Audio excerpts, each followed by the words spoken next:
উঠতেই পারে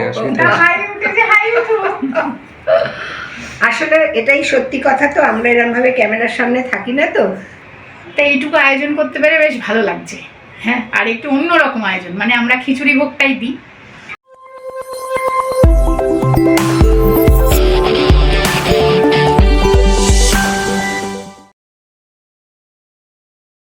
good evening সকলকে, ওয়েলকাম ব্যাক টু গানে আড্ডায়। আশা করি তোমরা সকলেই সুস্থ আছো, আমরাও একদম ঠিকঠাক আছি। আমাদের যে এখন সবাই মিলে সময় কিভাবে কেটে যাচ্ছে আমরা কিন্তু বুঝতে পারছি না, বলো। আজকে হচ্ছে কি মাঘী পূর্ণিমা। তো আমরা তো পূর্ণিমায়, আমি তো বাবার কাছে ভোগ রান্না করে দিই, তবে সেটা মাঘী পূর্ণিমায় দিই না, গুরু পূর্ণিমার দিন দিই।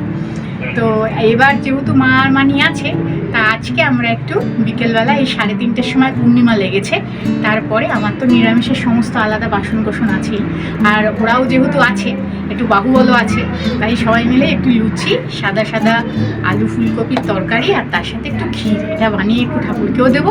আর আজকে আমাদের ডিনারে এটাই একেবারে করে ফেলবো, হয়ে যাবে। মিষ্টি এনে দিয়েছি ঝুলেলালের। হ্যাঁ, ঝুলেলালের মিষ্টিও আনা আছে। তবে ঠাকুরের এখানে অত বড় পাত্র যেহেতু নেই, অল্প করে ঠাকুরের মতন দেবো, আর বাদ বাকিটা আমাদের এমনি গ্যাসেই করে রেখেছি নিরামিষ। তাহলে এবার তাড়াতাড়ি রান্নাঘরে যাই, এখন প্রায় 4টে বেজে গেছে। ঠাকুরের ওখানটাও একটু ফুল দিয়ে সাজাবো, তার সাথে সাথে রান্নাটাও সেরে ফেলবো।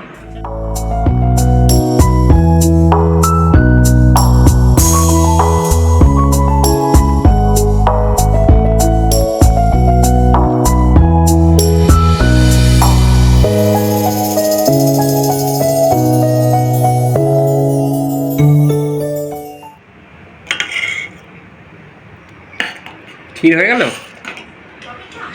তুমি তো ছিলে না, এটাতে কিন্তু একটুখানি ওই খোয়া ক্ষীরের মতন আর হচ্ছে গিয়ে আমুল দুধ মেশানো হচ্ছে। আচ্ছা, এবারে ড্রাই ফ্রুটস দিয়ে দেবো।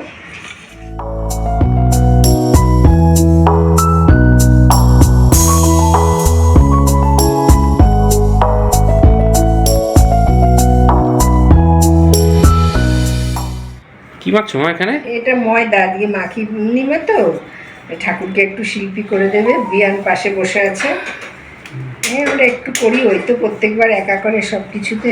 আর বিয়ান বসে বসে দেখছে ময়দা মাখা হচ্ছে কিনা, ঠিকঠাক হচ্ছে কিনা। আচ্ছা, না মা অনেক বাসন টাসন মেজে দিয়ে গিয়ে বসেছে। এই ঠাকুরের মতন করেই করছো এটা? হ্যাঁ হ্যাঁ, বাকি কি হলো? হাই উঠে গেছে। কার তো হাই উঠতেই পারে আসলে এটাই সত্যি কথা। তো আমরা এরকম ভাবে ক্যামেরার সামনে থাকি না, তো তাই ছেলের বউদের অনেক সমস্যা হয়ে যায়, ঠিকঠাক তুলতে পারি না, আমাদের খালি বকাবকি করে। আমরা কি অভ্যস্ত বলো? আমরা তো ওরা যখন থাকে বা আসে, আমরা আসি তখন করি, আমরা তো ক্যামেরার সামনে একদম অভ্যস্ত না। বাহ, ভালো হচ্ছে। বলো বলো, এবার কি তরকারি শুরু হচ্ছে? হ্যাঁ, আরে তোমাকে কালো জিরে আনতে ভুলে গেছি, জিরে ছিল ঠাকুরের এখানে, জিরেটাই দিলাম ফোড়নে।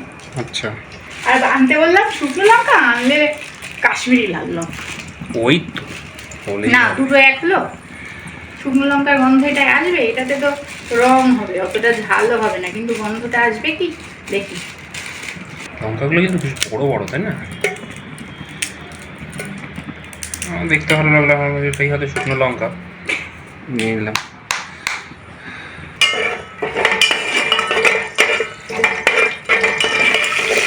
ঠাকুরের এখানে বাসনটা কিন্তু নতুন, জানো তো? হ্যাঁ, এটা আমি দেখিনি তো, আমাদের ছিল। এবার মানিকে বলেছিলাম দুটো বড় বড় বাটি আনতে, তো এরকম এনেছি। এবার বাবাই বলেছে যে না, নতুন কিনে নিয়ে যেতে হবে, তা নতুন এনেছে বলে আমি একটা ঠাকুরের এখানে রেখে দিয়েছি, একটা আমাদের ওখানে। আচ্ছা,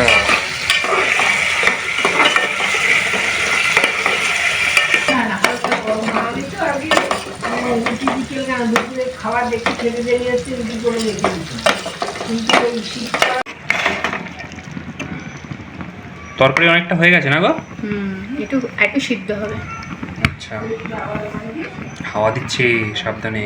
ব্যালকনিটা বন্ধ করে। আমাদের ওখানের কিন্তু হয়ে গেছে, জানো তো? এটা কিন্তু শুধু মানে ঠাকুরের ওখানে যে 6টা থালায় দেবো তার জন্য। এবার আমরা যে সবাই রাতে খাবো, সেটার তরকারি, সেখানে সিমুয়ের পায়েস, মার মানি রাত্রে লুচি ভেজে নেবে, সেগুলো সব ওখানে হয়ে গেছে। আচ্ছা,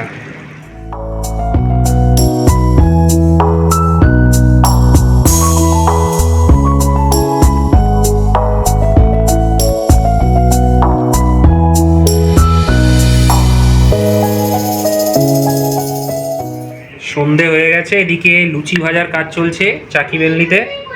এই চাকি বেলনিটাও আবার মা নিয়ে এসছে এবার।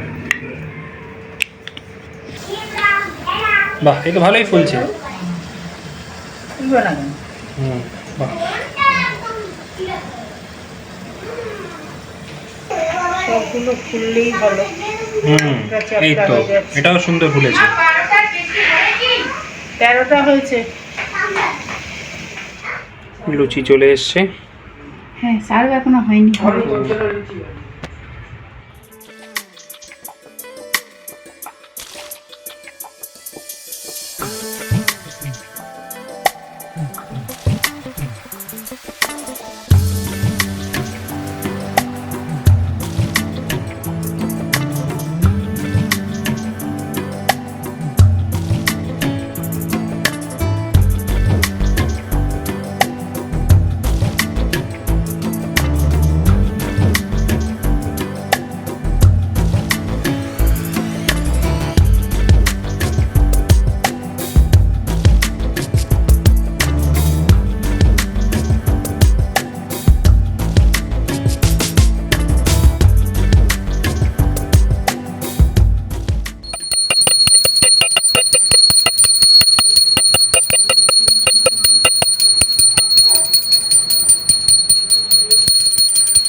লুচি, তরকারি আর ক্ষীর, এটা কিন্তু আমি প্রথমবার করলাম। হ্যাঁ, এটা কিন্তু হয় আমার না। কিন্তু চাকি বেলনি ছিল না, কলকাতা থেকে মানি নিয়ে এসেছে, তো এই জন্য প্রথমবার এটা বাবাকে নিবেদন করলাম। আর হচ্ছে গিয়ে আর বিশেষ কিছু এখানে দেওয়ার নেই, সবই দিয়ে দিয়েছি, মিষ্টিও সাথে দিয়ে দিয়েছি। এবার একজনের সদস্য বেড়ে গেছে, মানে কি বাবার ওই গুরুদেব হ্যাঁ, আসাতে। বাবাই এখানে গুরুদেব, তারপরে বিবেকানন্দ, আরও রামকৃষ্ণদেব, সারদা মা সব এনে বসিয়েছে, তো আমি তাদের জন্য একটা থালা দিয়েছি। হ্যাঁ, হ্যাঁ, দেখো মাঘী পূর্ণিমার দিন ঠাকুরকে কিন্তু ভোগ নিবেদন করার ইচ্ছেটা ছিল এবার, যেহেতু জানতাম ওরা আসবে, আর ছেলেটাও কিছুদিন আগে ভীষণ অসুস্থ হয়েছিল, তো মনে মনে বলেছিলাম পূর্ণিমার দিন তাহলে একটু দেবো রান্না করে। আর যেহেতু মা নিয়ে এসেছে, তাই আমার অনেকটা সুবিধাই হয়েছে। কিন্তু আমার কিন্তু কোনোবার দেওয়া হয় না, আমি গুরু পূর্ণিমাতেই দিই, আগেও বললাম। তাই এইটুকু আয়োজন করতে পেরে বেশ ভালো লাগছে। হ্যাঁ, আর একটু অন্যরকম আয়োজন, মানে আমরা খিচুড়ি ভোগটাই দিই, তাই তো বলো? তাহলে আজকের মধ্যে এতটুকুই, একটু তোমাদের সাথে এটাই শেয়ার করলাম। আর যদি ভিডিওটা ভালো লাগে তাহলে একটা লাইক করে দিও। পরের দিন খুব শিগগিরই দেখা হবে আবার নতুন ভিডিওর সাথে।